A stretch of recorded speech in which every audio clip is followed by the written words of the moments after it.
আসসালামু আলাইকুম ভিউয়ার্স। এটা ধামরাইয়ের বিলপাল্লই গ্রামে এটা 2.4 ঘনমিটার একটা বায়োগ্যাস প্ল্যান্ট গ্রামীণ শক্তির উদ্যোগে করা হয়েছে। এটা হচ্ছে 3 খণ্ড হাইড্রোলিক চেম্বারের উপর কি স্ল্যাব বা ঢাকনা, এই স্ল্যাব প্ল্যান্টের।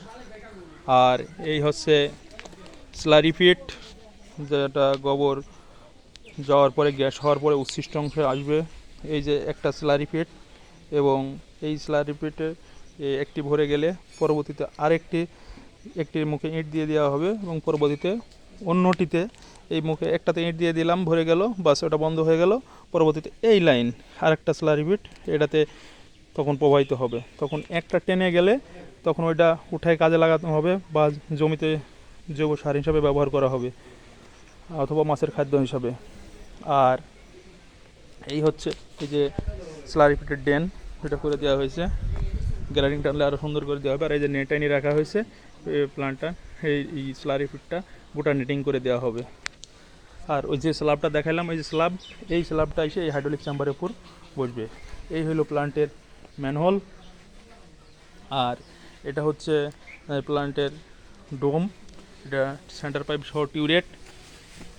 কাস্টমারের নাম সিরাজুল ইসলাম, ধামরাই, ঢাকা।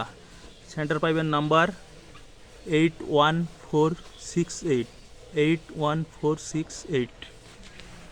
এই হচ্ছে ইনলেট ট্যাঙ্ক। ইনলেট ট্যাঙ্কের ভেতরে মিক্সার ডিভাইস, কাজটি পূর্ণাঙ্গ শেষ। আর এই যে হচ্ছে কাস্টমারের খামার, এখান থেকে বের হয়ে এখানেই কবর দিতে পারবে। এই যে গরুগুলো, গরুর সাথে দেখছি আমার আবার মিস্ত্রি সাহেবের যোগালিও আছে, মিস্ত্রি সাহেবও আছে। ধন্যবাদ ভিউয়ার্স। কেউ করতে চাইলে, প্ল্যান্ট বানাইতে চাইলে নতুন করে, অথবা পুরাতন প্ল্যান্টে কোনো সমস্যা থাকলে আমাদের সঙ্গে যোগাযোগ করবেন। নাম্বারটি দিয়ে দেওয়া হলো। ওকে, আল্লাহ হাফেজ। ধন্যবাদ সবাইকে।